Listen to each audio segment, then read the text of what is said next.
Hey, this is Ryan Chamberlain, author of Now You Know, and we're going to jump into law number 2. Now we're talking about staying in control. See, this law says that 90% of all sales begins and ends with staying in control. So we've got to talk about what causes people to lose control of the process in network marketing. What would cause you to be going down the right path? You created a first impression and then you lose it. You can't seem to get someone to call you back. You can't seem to get the appointment booked. You can't seem to. That is what this law is about. This is a big law. It's a part of posture, how people are going to feel about what it is that you're doing. So let's talk about it.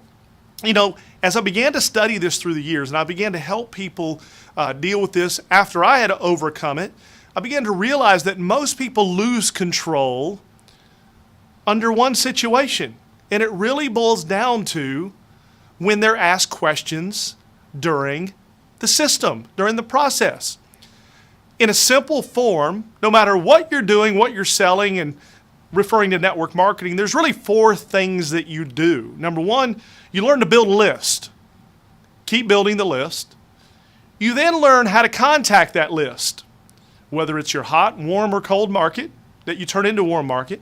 So build a list, contact the list, share your presentation, share your information, share your product. You learn to share with that list. Then you learn how to answer questions.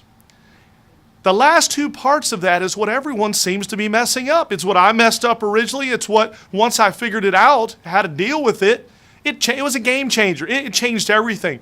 What most people are doing is they're answering questions before the presentation instead of only reserving question answering till after the presentation.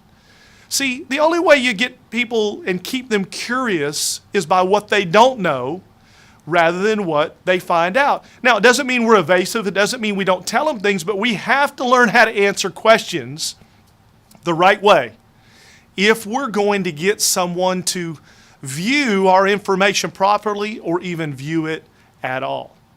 One of the big problems I see people doing is they generate some energy with the right first impression. They began to book an appointment. Someone says, well, what is it you're doing? How much does it cost? And the way they start reacting to questions usually generates more questions. And 33 minutes later, they've gone through a Q&A seminar. They've answered everything perfectly. And guess what? The prospect's not interested, or you can't even get them to return the call the next day when they tell you to call them back.